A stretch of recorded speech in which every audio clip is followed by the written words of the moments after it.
Padahal itu baik. Sampai ganteng loh mas. Bisa sakit hati menyari. Iya.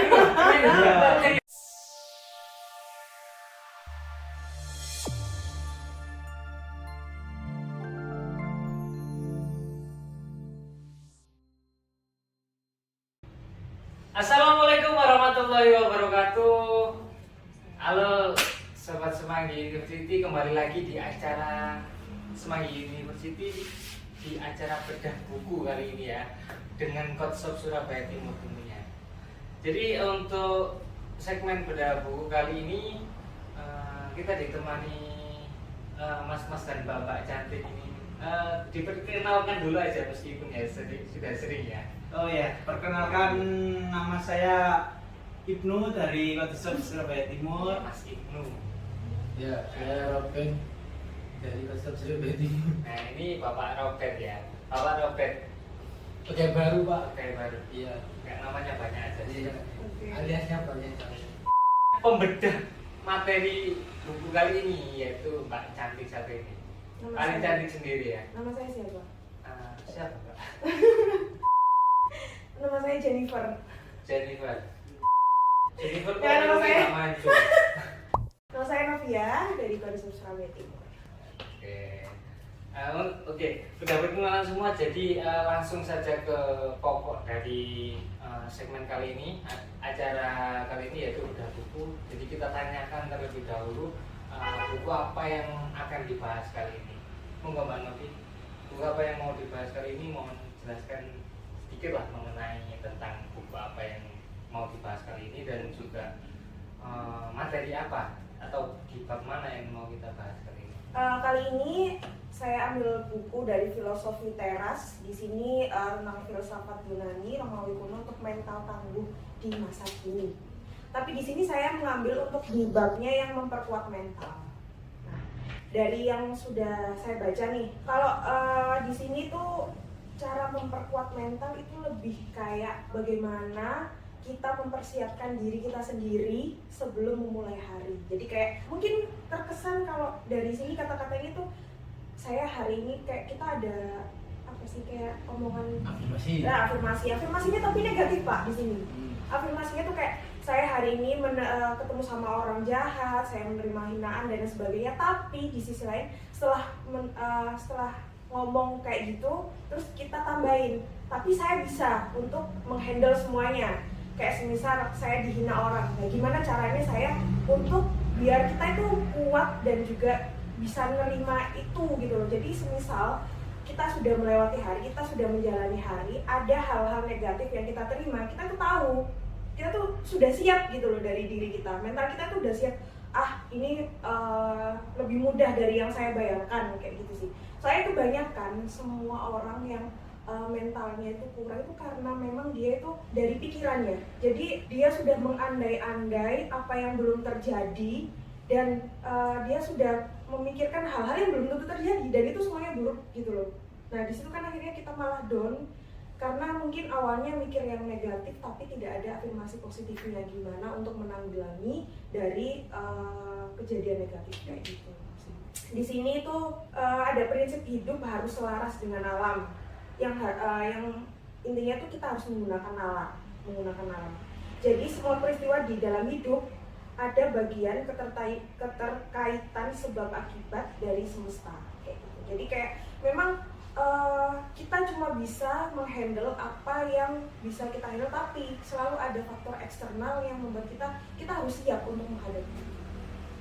Lebih kayak caranya gimana untuk mempunyai mental yang kuat untuk menghadapi hari-hari, menghadapi hal-hal yang di luar kendali kita. Jadi intinya itu mempersiapkan hal-hal yang terburuk yang akan terjadi ya, dengan afirmasi-afirmasi. Iya.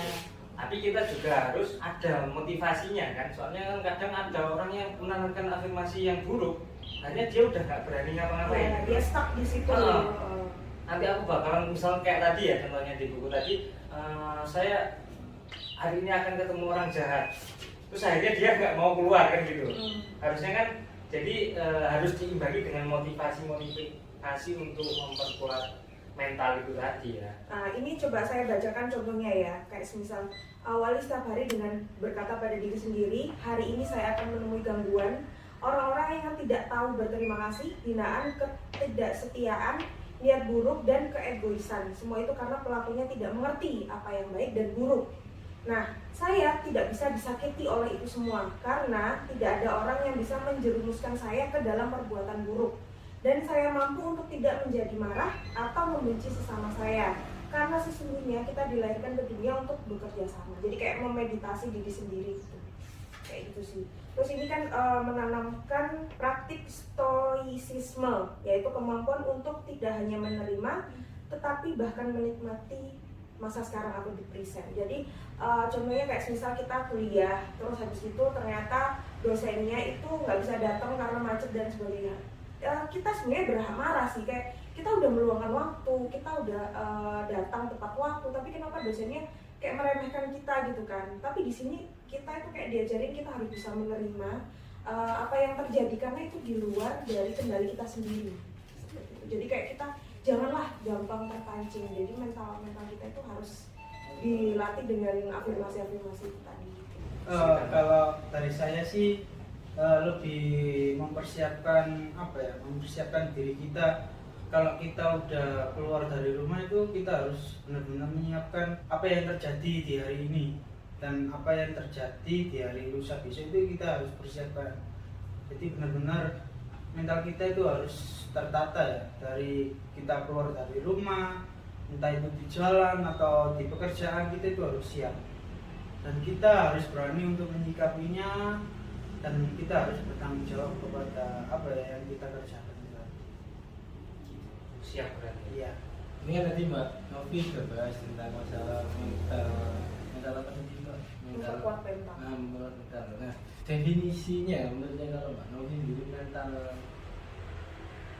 yang enggak kuat atau mental lemah itu yang seperti apa? Karena gini, kadang situasinya itu berbeda, kayak misalkan anggaplah kita sudah mempersiapkan segala sesuatunya seperti yang dibilangkan sama Mas Ibnu ya, tiba-tiba itu enggak terjadi atau bahkan malah membuat kita merasa anjir kok gini ya kayak gitu. Nah, langkahnya itu sebenarnya langkah konkretnya itu seperti apa sih Mbak? Karena kan kita juga kayak jujur kalau dari saya ya aku emosi itu nggak bisa mengatasinya langsung.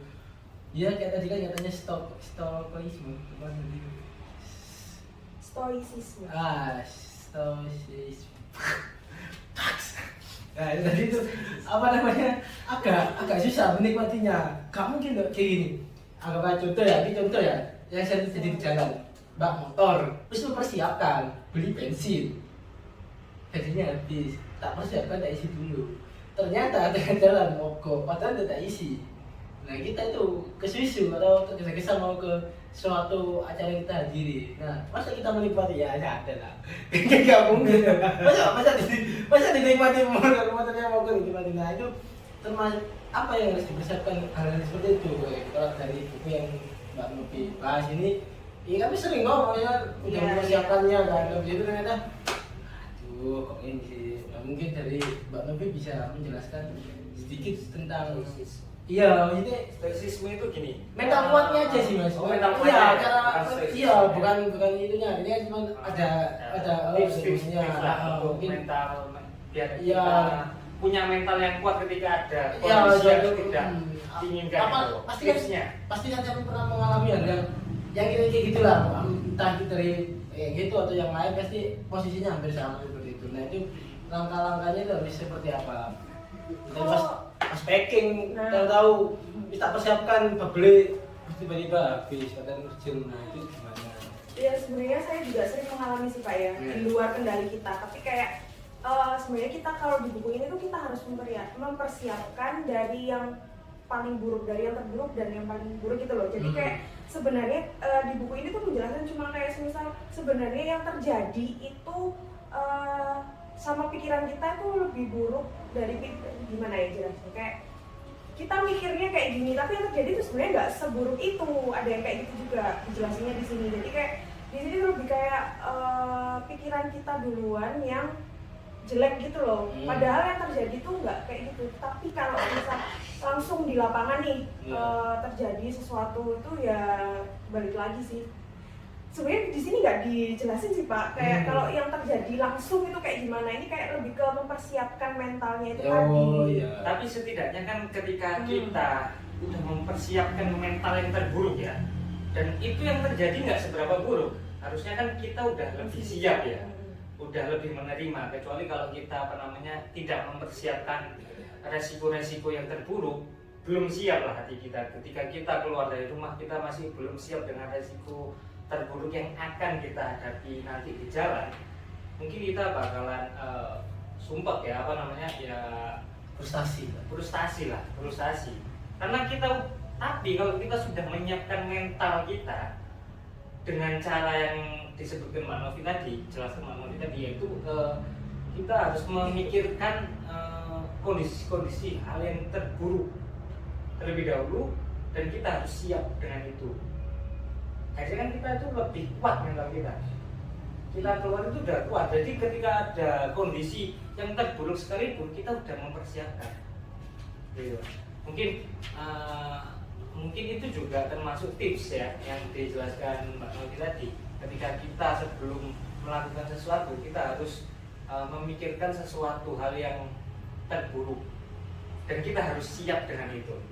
Nah, itu bukan hanya mikirkan hal yang terburuk aja tapi kita akhirnya down, bukan, tapi harus memotivasi. Kita harus siap dengan itu, dengan cara ini dan lain-lain. Setidaknya kita bisa mengontrol emosi yang ada di diri kita sih Pak. Jadi kayak kan kita sudah mempersiapkan diri, otomatis oh ya kalau di jalan sih pasti kendalanya tuh bakalan ini gitu lah, kurang lebih gitu kan. Kalaupun benar-benar terjadi itu ya kita oh ya udah emang resikonya di sini, dan caranya kita bukan fokus pada permasalahan, tapi bagaimana sih caranya biar ini selesai kayak gitu sih.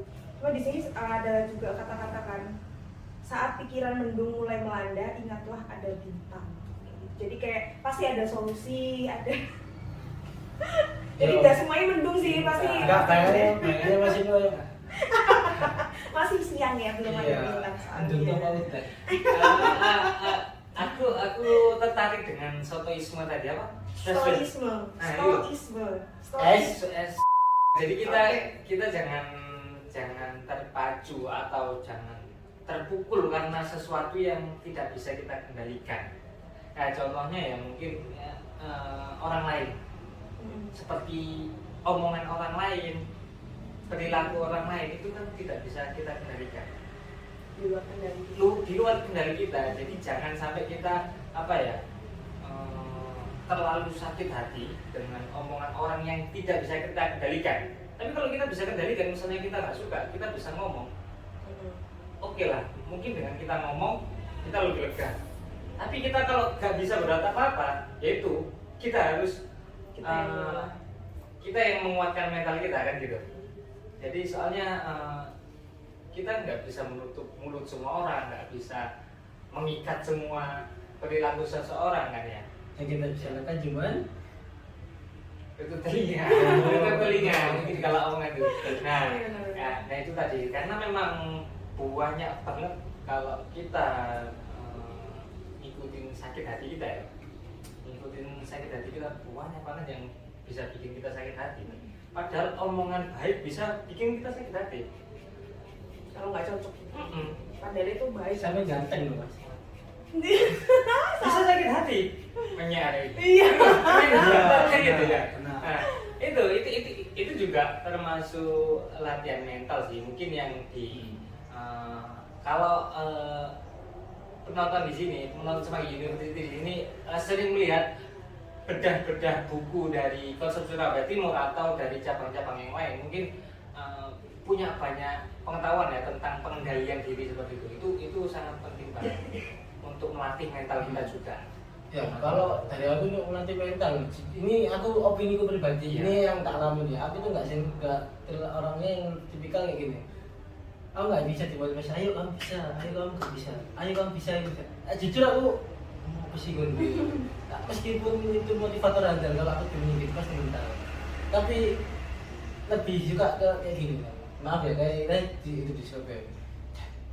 jantet ya kok iso gak sih jatuh ada lah iso cok wis kurang tahun nih kerja gak iso ya itu malah iya bener ya aku lebih enak motivasi yang seperti itu aku ketimbang yang motivasi ayo kamu pasti bisa aku ya kayak geli-geli sendiri ya mungkin ada orang iya beda ya beda ini ada yang pribadi bisa dinaikkan iya itu dinaikkan malah kayak menjatuhkan bagiku jadi kayak ini saya jangan ini kok setengahnya dengan aku jadi kayak lebih baik aku dipatahkan di depan dalam artian kau ini nah tapi sebenarnya itu iya kayak bener nah itu kan akhirnya menaikkan motivasi pribadi kayak gitu bahkan lebih kadang itu lebih ngena terus aku belum tahu di anu iki kayak gitu jadi aku minta untuk nyek berarti aku saiki supaya iso lebih gitu itu aku pribadi sih nggak tahu Mas Ibnu, Mbak Novi atau Mas Miki mungkin punya caranya masing-masing ada yang mungkin aku perlu didampingi aku perlu orang cukup untuk didengarkan aja nggak perlu kamu ngomong aku cuma ingin ngobrol nanti otomatis apa ya motivasi dan sebagainya ini punya caranya masing-masing lah mungkin sama ini aku Mas kalau aku sih seperti itu. Ya lebih baik kita itu apa ya kayak tadi yang diomongkan sama Pak Robert ini. Ya lebih baik langsung ngomong to the point biar kita tahu salahnya kita di mana. Dan kita harus bisa Latihan mental ya. Iya, bisa langsung Ya. Gimana sih salahnya kita ya harus langsung memperbaiki itu tadi. Ya. Nggak tahu ini masih beda-beda loh. Iya, masih beda-beda. Cuman tidak bisa disamaratakan gitu. Ada yang orang bisa terima. Makanya kadang kita sering sekali miskomunikasi ya gara-gara hal yang seperti itu. Nggak tahu Pak Novi punya cara masing-masing sendiri, Mas Vicky punya cara sendiri ya. Kalau aku sih lebih itu sih Pak, lebih ke keinginan diri sendiri untuk motivasi itu dari dalam diriku sendiri. Jadi meskipun orang lain ngata-ngatain, orang lain nyemangatin, kalau aku sendiri nggak pengen itu enggak. Jadi meskipun dipatahin, diomongin kayak gimana pun, itu kalau aku nggak pengen bisa, misalnya kita mau belajar materi A, kita disuruh belajar materi A gitu. Cuma aku nggak mau belajar materi A, terus orang-orang lain ngomong, bodoh kamu nggak bisa materi A ini. Itu nggak peduli kalau contoh dari Pak Robert kan itu jadi motivasi kan, jadi motivasi dia kan untuk tak bukti nih, aku bisa materi A ini. Kalau aku mungkin lebih ke diriku sendiri sih, kemauan diri sendiri, jadi lebih ke motivasi diri sendiri. Jadi kalau orang lain yang memotivasi, ya tadi kan contohnya mencaci maki itu nggak bakalan mempan aku atau bahkan dimotivasi pun, ayolah kamu bisa, gak mempan juga di aku. Gak mempan juga dari aku, kalau aku sendirinya nggak mau karena memang apa ya semua yang kulakukan ya karena memang benar-benar murni karena keinginan saya gitu. Jadi orang lain ngomong apa ya udah masuk kuping kanan keluar kuping kiri, mungkin kalau aku sendiri nggak nanggepin, kecuali kalau memang dia nyemangati dengan omongan-omongan yang saya melihatkan nanti kedepannya seperti ini loh dan saya tertarik, nah itu jadi motivasi saya. Mungkin lebih itu sih, lebih ke tujuannya. Nanti kamu kalau bisa ini bisa kayak gini dan itu menarik hati saya, mungkin itu jadi motivasi saya gitu kalau saya sih.